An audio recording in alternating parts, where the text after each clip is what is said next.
Joining us this morning to discuss the possible impact of the summit on Africa is Executive Director of Global Advocacy for African Affairs, Chrys Anyanwu. Good morning. Thanks for joining us. Good morning. My pleasure. Great to have you. We, of course, it's not the first time that we see Nigeria's president attend these type of summits.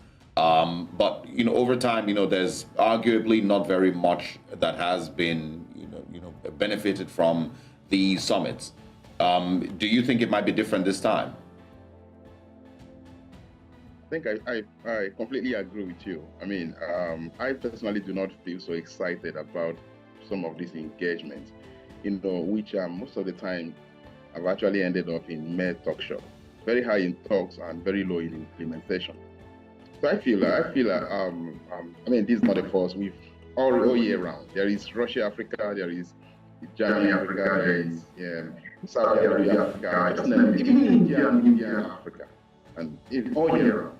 So if these strategies we have to be working, I don't think there's any place you can compare with Africa by now. Africa is still the poverty hub of the world. Every strategy is geared towards reaching a desired goal. And if by now most of these engagements hasn't actually translated to in development in Africa, and of course ending poverty and all manner of problems we have in Africa, then it's actually a strategy that is not working.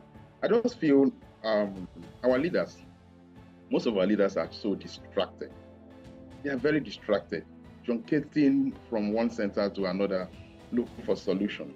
You see, America, we are developed by Americans. Europe, we are developed by Europeans. There's no part of the world. China, we are developed by Chinese. There's no part of the world where people come and develop your place and go back. I think it's time Africans lock themselves indoors and begin to, think of how do we develop Africa ourselves. Africa, fortunately for us, we houses most of the, most wanted human and natural resources you can think of in the world. We have everything it takes to develop. The only thing that is lacking is the initiative, the leadership, the willpower to sit down and think of how to put some of these things in use. So I think jumping up and down all these things, if you look at the trajectory of some of these engagements, who do you expect to? Most of these things are one-sided. You expect Britain to come and develop Africa for you. Most of these people source their livelihood from Africa here. So they are one-sided, and I think our leaders must understand this and begin to approach some of these engagements with a pinch of salt. What it takes to develop Africa still lies within Africa. It's just for us to awaken the sleeping giant, and we will be where we are. So I don't think there's anything special coming out from this engagement. It's still going to be most of those, talk shops that we've experienced in the past. We are talking about infrastructure, and China's presence is already being felt so heavily in Africa. China has invested in virtually all parts of Africa. If infrastructure is the problem. And then we're talking about migration. These are some of the things that this whole engagement CWA is centered on, development of infrastructures in Africa, creating opportunities for our youths, to deter them from migrating from Africa to some of these countries. And I think most of these people even see Africa as a problem instead of a business partner. Because if your attention is how to deter people from migrating, just look at it. It ends up your own selfish benefit. So our leaders must begin to think deep and look inwards and see how we can sit down, stop running from pillar to post, looking for everything we need to develop this continent. Sorry, Mr. Anyanwu. Just to ask, because these summits happen across the world. It's not just the G20, with Africa, with Europe, or whoever else. There's also international summits, business summits that happen across the world that involve other countries. Do you maybe think that as much as Africa would be advised to look inwards and figure out ways that it can build and fix itself, do you think that, getting assistance from these countries might be one of the reasons that they, attend these summits, and present themselves and, their proposals to Germany and the rest of Europe and the West? Look, I'm not against, looking out for opportunities, partnership opportunities with the rest of the world. I mean, no one can survive alone. That is not the issue for me here. But it's time we begin to review, to do a total review of some of these engagements and to look at how it has benefited us in the past. I just told you, this is not, yes, you referenced correctly. There are most of these things going around. But then, can we begin to pin down to look at how these engagements have actually been? It is very high in talks than in implementation. That's my argument. So, and if this is a strategy of development for Africa, for African leaders, then it is not working. That's my argument. It's not working. Let's talk less. Let's look at how has this trajectory of engagements benefited Africa. Okay? It is very, very high in talks and very low in implementation. And if that is the case, my argument is that then it is not exactly what we need. We need to look you can't continue to text run the same strategy and expect a different result. Okay? It may have worked for other people. It may be working for, the whites, the West, the Europeans and all that. But my argument is that I do not think this is the perfect strategy for the development of Africa. If our concern is development, that's my argument.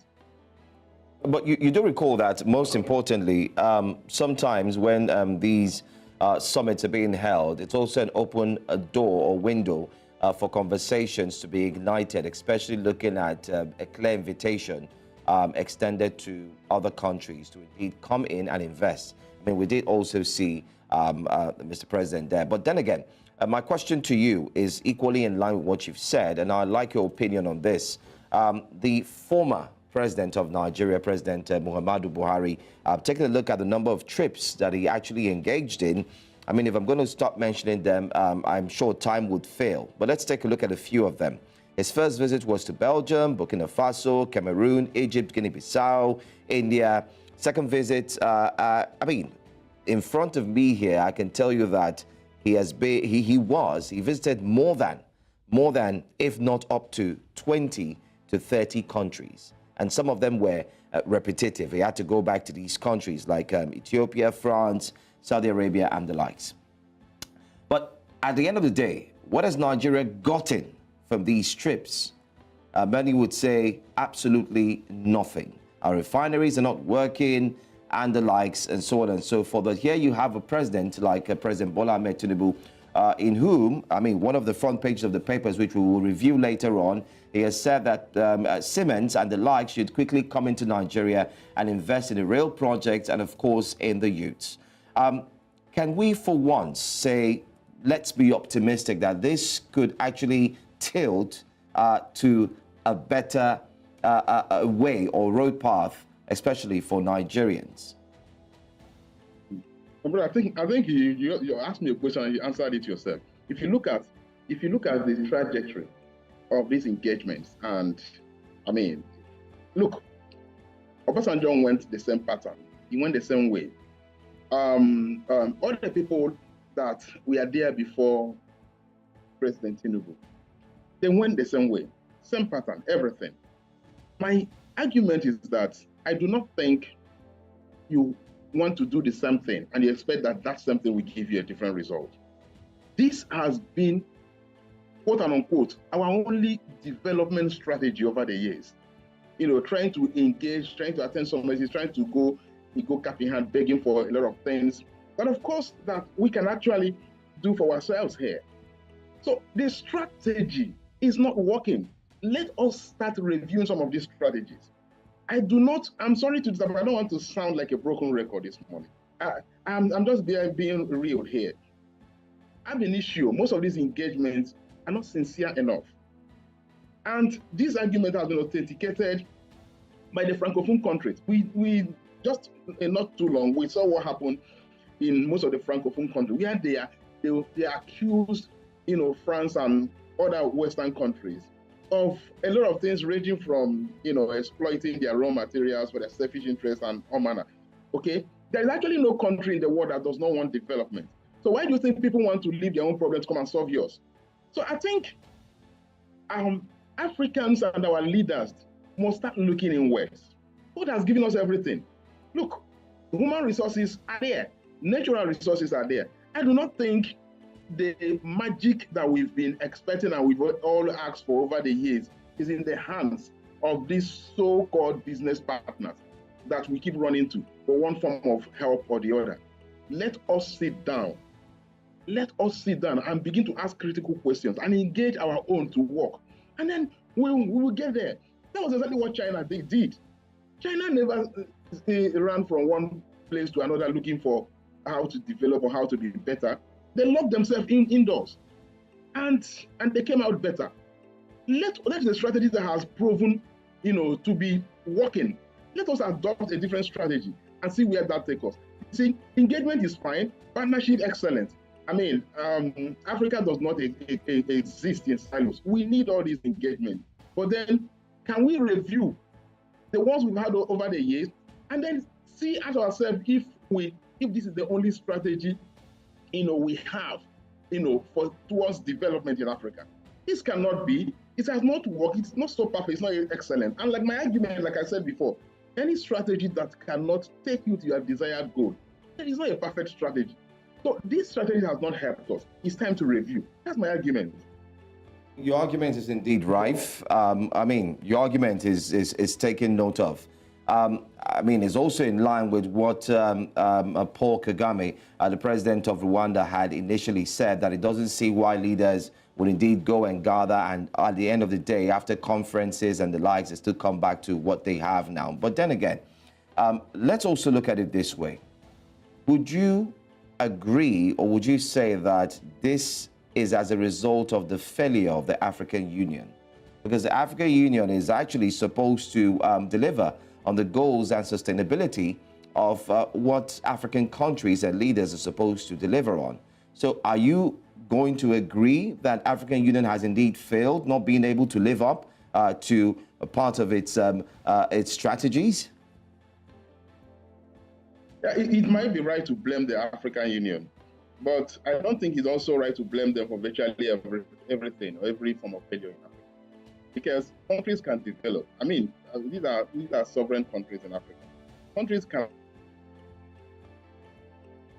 actually develop without the involvement. That's why we are sovereign states. So our people should begin to, people who have, who sit on leadership positions, who has made us to believe that they have what it takes to transform countries in Africa, should begin to think. Critical thinking should begin to think of how do we get out of the woes. Just like you mentioned, the president of Rwanda, Paul Kagame, has taken the first step, if you ask me. And I think I just look forward to other presidents. Just a few days ago, Mr.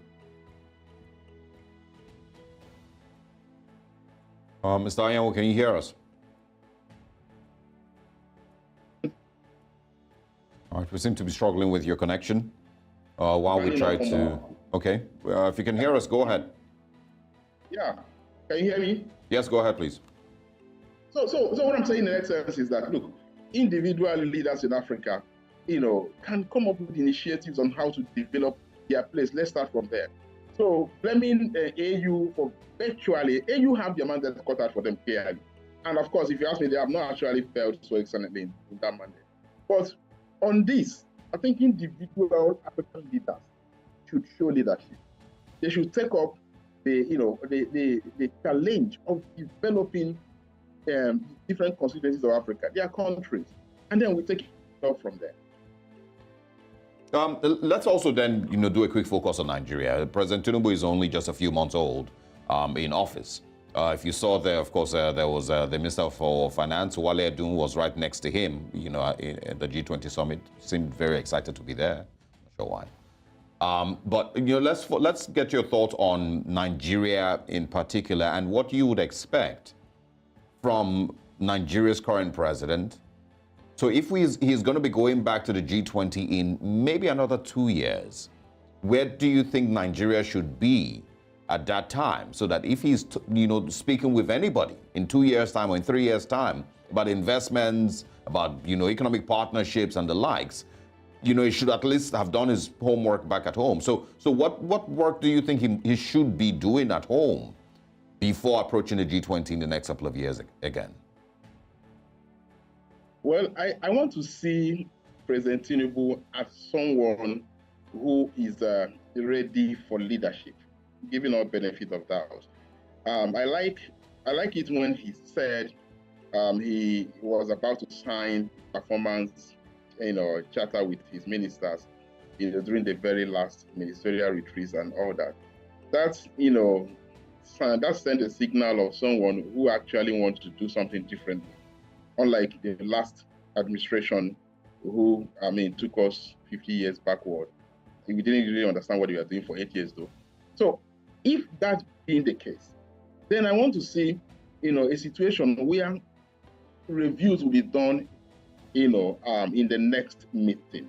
You see, I had about 4 billion euros have been earmarked for different layers of development in Africa, of course, of which Nigeria is supposed to benefit from. Okay, so we have our problems cut out for us here. Infrastructure that has been revolving around the center of this summit is one of the biggest problems here. We also have our problem of unemployment, youth unemployment, that has given rise to the entire Japa syndrome and all that. So these are things that have, come to the forefront of the conversations in CWA and G20 summit. So I just want to see a situation where some of these things, after 2 years, will be reviewed, and then we begin to ask questions: where are we, from where we are coming from 2 years ago? And then that will help us to actually begin to assess how far we've gone, and to also answer the question if these things have actually benefited us, like it has been said in the past. So these are my first line of expectation. And if this is not done, then it aligns into my previous argument of talk shop and then jumping. And I also have my reservation for some of these. I just feel most of our leaders who are so much in a hurry to jump to some of these places have their own personal reasons for doing this. And those reasons, I strongly believe, is not on the very interest of the people they are leading.